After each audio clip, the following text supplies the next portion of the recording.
Assalamualaikum warahmatullahi wabarakatuh. Halo, apa kabar semuanya? Kali ini saya masih menelusuri jalur kereta api nonaktif Banjar Pangandaran Cijulang atau sering disebut jalur Banci. Jalur ini merupakan jalur kereta api yang menghubungkan stasiun Banjar yang sekarang masih aktif hingga stasiun Cijulang. Nah, bangunan yang di sana itu adalah bekas stasiun Cijulang. Stasiun yang sudah tidak dipakai sejak tahun 1980-an ini terletak di Jalan Bandara Nusawiru, Dusun Kalenwadas, Desa Cijulang, Kecamatan Cijulang, Kabupaten Pangandaran, Provinsi Jawa Barat. Stasiun Cijulang ditutup terlebih dahulu, dikarenakan jalur kereta api dari Pangandaran yang menuju ke Cijulang ditutup pada tahun 1981. Sedangkan jalur kereta api dari stasiun Banjar hingga stasiun Pangandaran masih beroperasi hingga tahun 1984-an. Sangat disayangkan sekali ya, padahal stasiun Cijulang ini letaknya sangat dekat sekali dengan tempat wisata yang menarik, yaitu Pantai Batu Karas dan Green Canyon. Saya akan mencoba melihat dari dekat stasiun tersebut.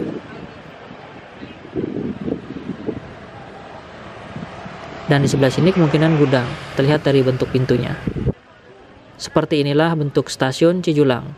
Bangunannya cukup lumayan besar, namun keadaannya kini sangat mengenaskan sekali. Nah, yang saya pijak ini dahulu adalah bekas jalur kereta apinya. Saya ingin melihat bagian dalam gudangnya. Seperti apa sih?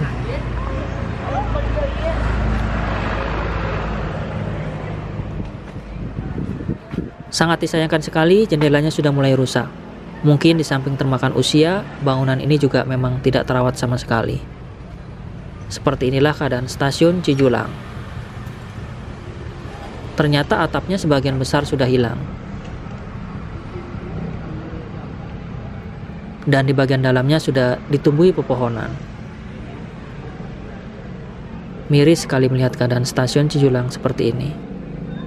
Stasiun Cijulang merupakan stasiun pemberhentian terakhir di jalur ini.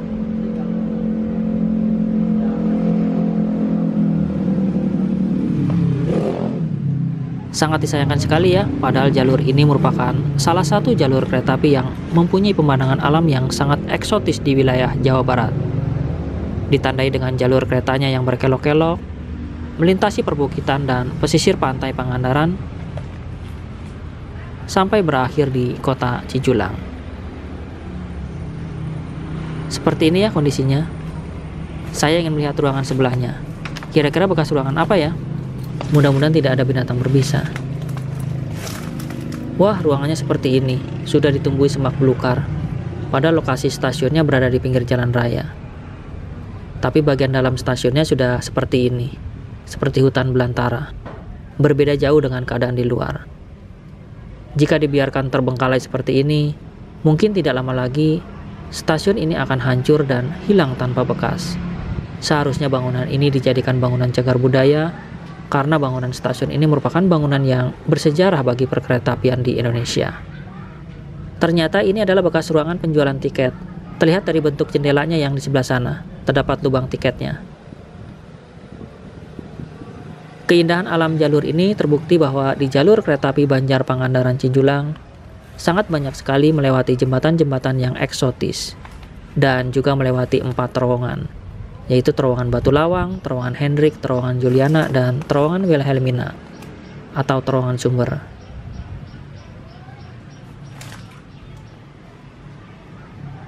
Seandainya jalur ini masih aktif, tentunya kita bisa menggunakan transportasi kereta api jika ingin berwisata ke sini. Namun hal itu kini tinggal kenangan.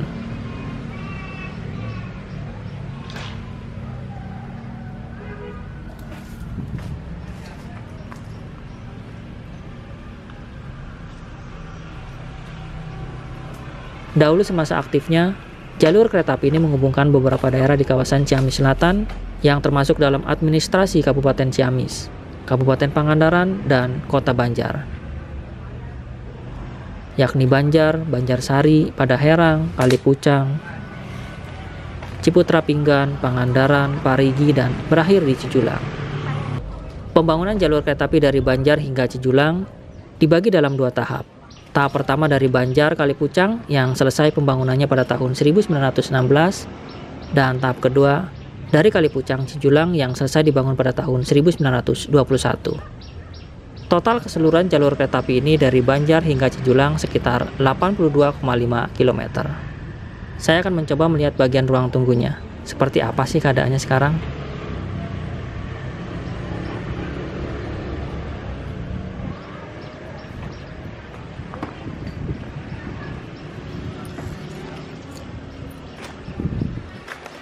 Disinilah dahulu ruang tunggu dan loket penjualan tiketnya. Nih ya, loketnya masih terlihat jelas di sini, masih utuh. Namun atapnya sudah mengkhawatirkan. Jika melihat keadaan seperti ini, mungkin tidak lama lagi atapnya akan runtuh dan ambruk ke bawah. Sangat berbahaya sekali. Sungguh malang sekali nasib stasiun Cijulang ini, dibiarkan terbengkalai. Dan di sebelah sana kemungkinan itu bekas ruang kantor.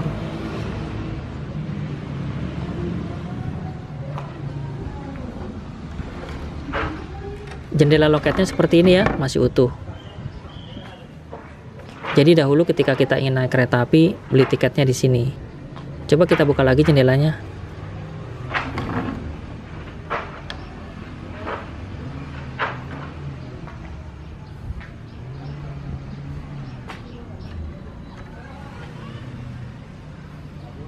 Dan lubang yang di tengah ini adalah untuk transaksi penjualan tiketnya.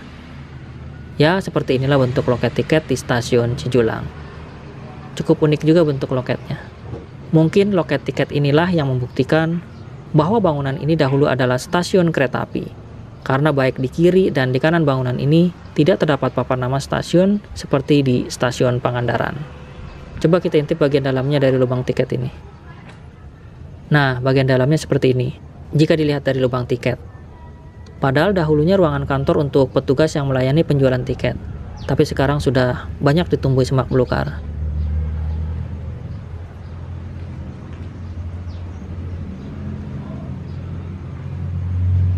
Mungkin ketika masih aktif dahulu, di stasiun ini banyak sekali para penumpang yang menggunakan kereta api.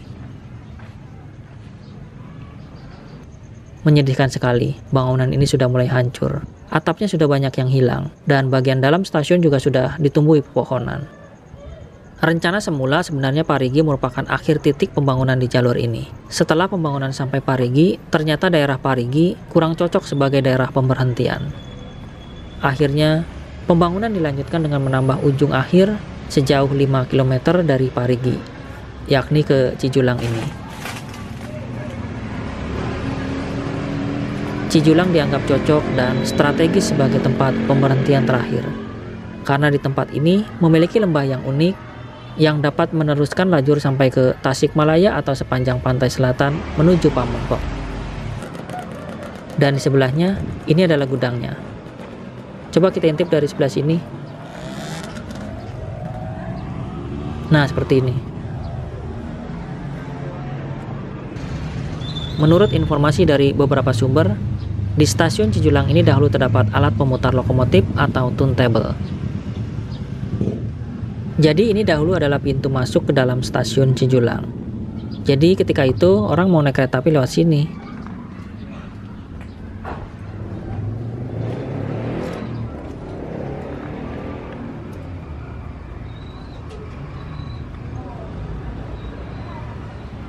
Di samping sebelah sini juga masih ada jendelanya. Sayangnya terhimpit bangunan baru. Jadi saya tidak bisa melihat secara jelas bentuk jendela tersebut.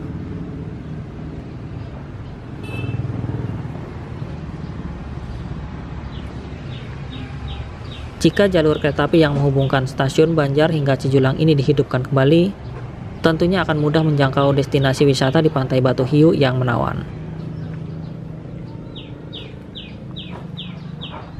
Bukan hanya Pantai Batu Hiu saja yang bisa dijangkau dengan kereta api, tetapi juga tempat-tempat wisata menarik lainnya yang berada di wilayah ini.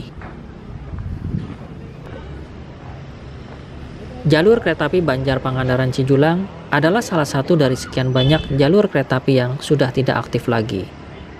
Namun keberadaan jalur ini sejak awal dibangun untuk pariwisata dan angkutan hasil perkebunan. Saya akan mencoba melihat bagian dalamnya. Wah, ternyata sudah ditumbuhi pepohonan seperti ini.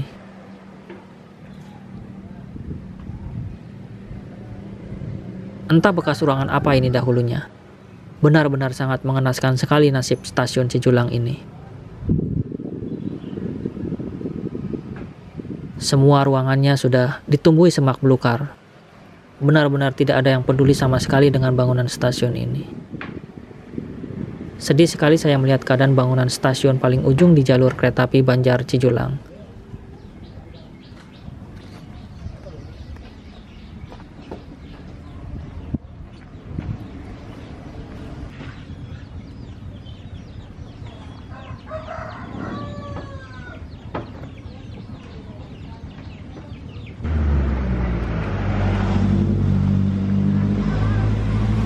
Di bawah sini masih terlihat ya bekas rel kereta apinya, cuma sudah tertimbun rumah. Kemungkinan dahulu di area stasiun Cijulang ini terdapat lebih dari 3 jalur kereta api, mengingat stasiun Cijulang adalah stasiun terakhir di jalur ini. Jadi dahulu jalur kereta apinya berada di dalam rumah yang sebelah kanan ini ya. Terus ke sana itu menuju ke stasiun Parigi, stasiun Pangandaran, stasiun Banjarsari, hingga stasiun Banjar yang saat ini masih aktif. Mana bro? Kelihatan nggak relnya?